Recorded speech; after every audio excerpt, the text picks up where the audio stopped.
Dearly beloved, we are gathered here today to get through this lifetime prize called TWAIN and celebrate a legend named Dave.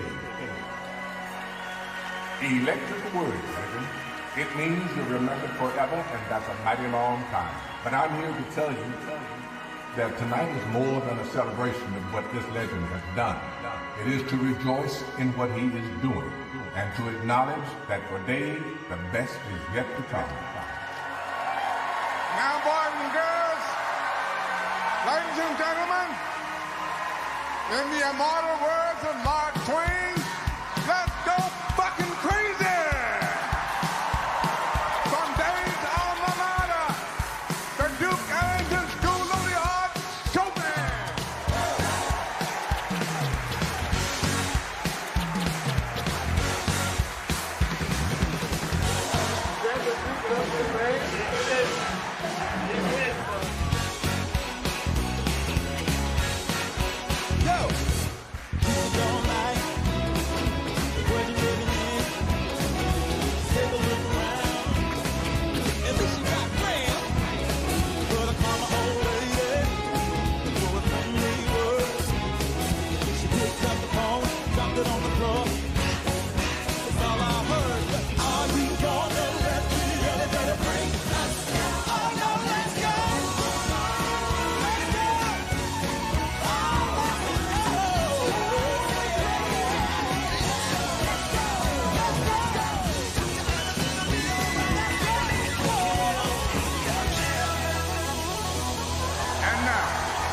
The 22nd recipient of the Kennedy Center Mark Twain Prize for American Humor, Dave Chappelle.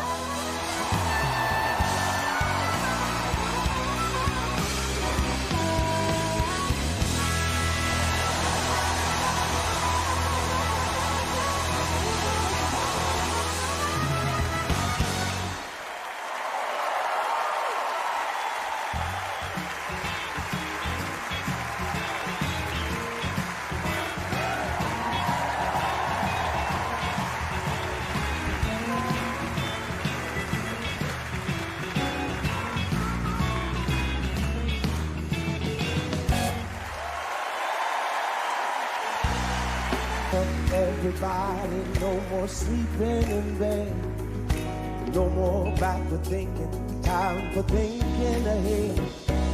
The world has changed so very much from what it used to be. There is so much hatred, war and poverty. Oh, I say this every time I come to Ellington. I hope you guys remember this. You are very necessary now. This is a season for artists. Secretly, I'm building an army of artists. I want all you guys to get out there and fight in the army. It's not a violent fight, but it's a revealing one. You gotta reveal people to themselves by exposing yourself with your art. the world won't get no better if we just let it be. Oh, the world won't get no better. We gotta change it, just you and me. Honestly, looking at y'all inspires me. I feel like I was just you. If I could go back and talk to myself, I would tell myself what I'm telling you guys. Be nice and don't be scared.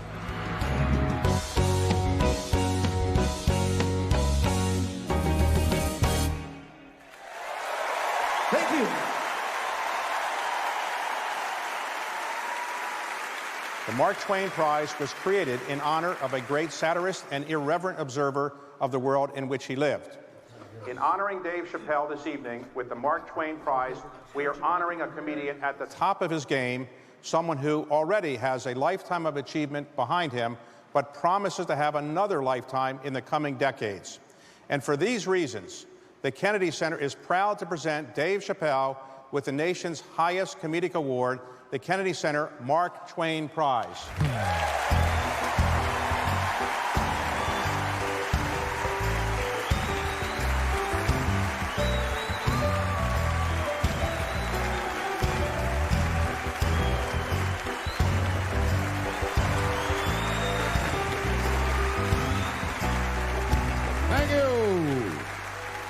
Thank you. Thank you. I like not knowing what's gonna happen. I like making memories. Sometimes I do all this crazy shit around my colleagues just so that they can tell their friends I did it. But rather than talk about myself, just briefly, I want to just talk about my genre. Stand-up comedy is an incredibly American genre. I don't think any other country could produce this many comedians. And unbeknownst to many people in this audience, I don't think there's opinion that it exists in this country that is not represented in a comedy club by somebody. Each and every one of you has a champion in the room. We watch you guys fight, but when we're together, we talk it out. I know comics that are very racist, and I watch them on stage, and everyone's laughing, and I'm like, that motherfucker means that shit.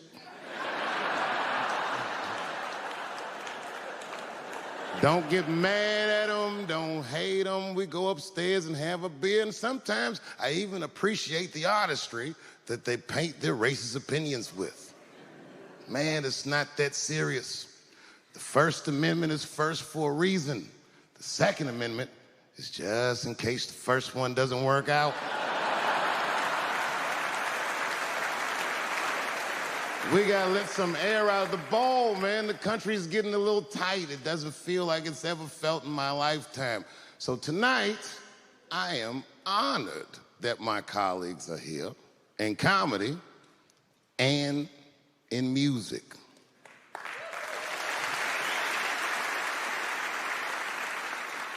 And I want everyone in America right now to look at me. Look at me smoking indoors. I didn't ask anybody, I just did it. What are they gonna do? Kick me out before I get the prize? No, nigga, this is called leverage.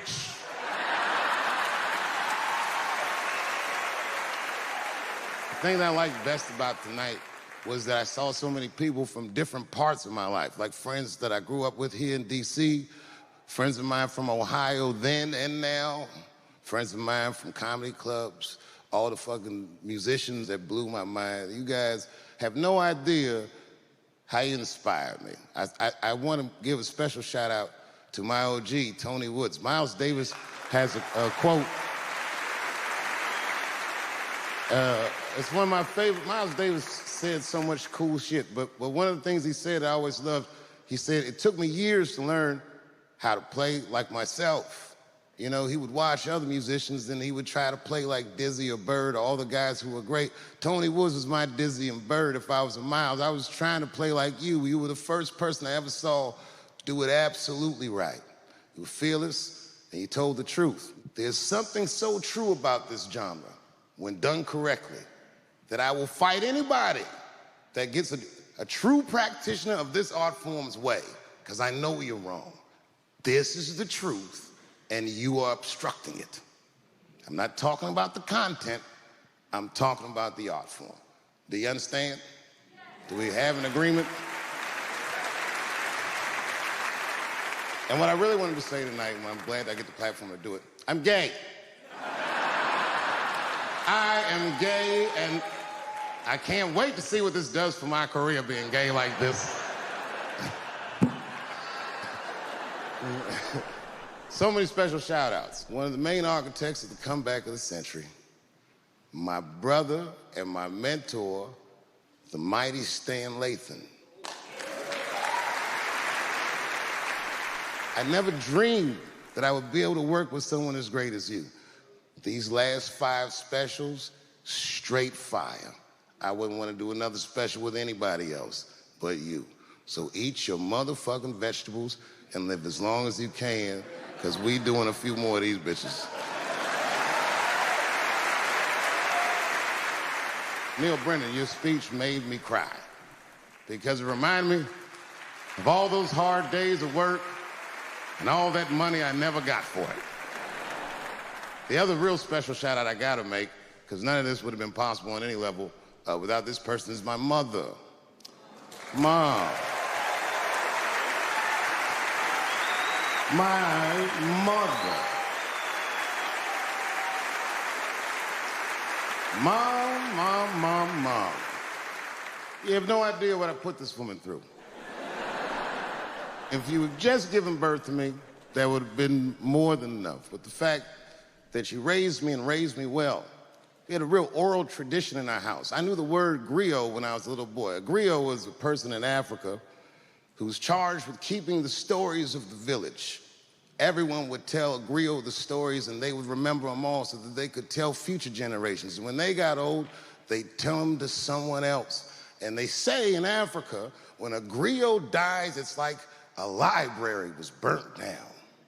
And my mother used to tell me, before I ever thought about doing comedy, she said, you should be a griot. And she'd fill me with every story of black life. You know, she's educated in African-American studies, and she would let me understand the context that I was being raised in, that I'm being raised in a hostile environment that I have to tame. By the time I was 14 years old, I was in nightclubs, mastering an adult world. It was terrifying. The crack epidemic was going on, and my mother would hear gunshots outside and be scared to death. Maybe it's my son. But early in my career, if you remember, Mom, you used to sit in the club with me.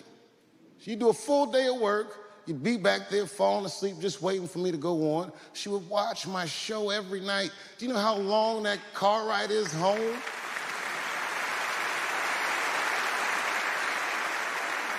How many of you have ever heard your mother say, pussy jokes were a little too much tonight, son?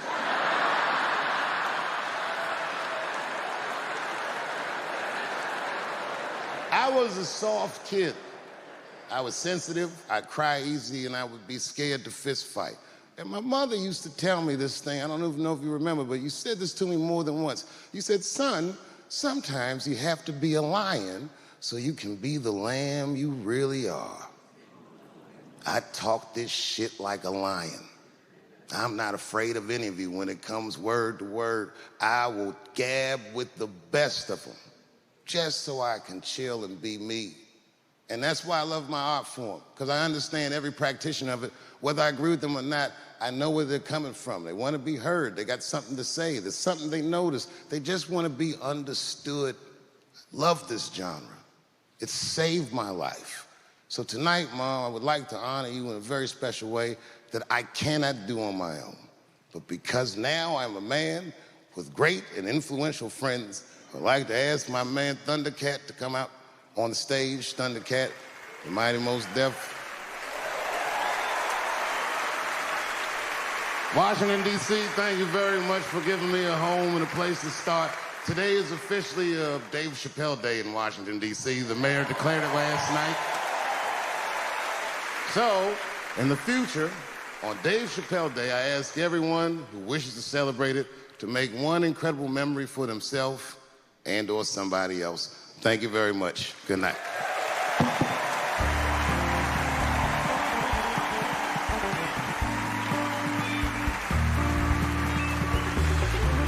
Tomorrow may never come, for you owe me, life is not promised. Tomorrow may never show up, for you owe me, this life is not promised. I ain't no perfect man, I'm trying to do the best that I can with what it is I have. I ain't no perfect man, I'm trying to do the best that I can with what it is I have. Put my heart and soul into it, y'all. Thank you, Brother Dave. My homie said, shine your light on the world. Shine your light on the world to see. My homie said, shine your light on the world. Shine your light for the world to see. I want my people to be free, to be free. The mother of my children, who helps me and empowers me to do everything I do. Elaine, thank God for you.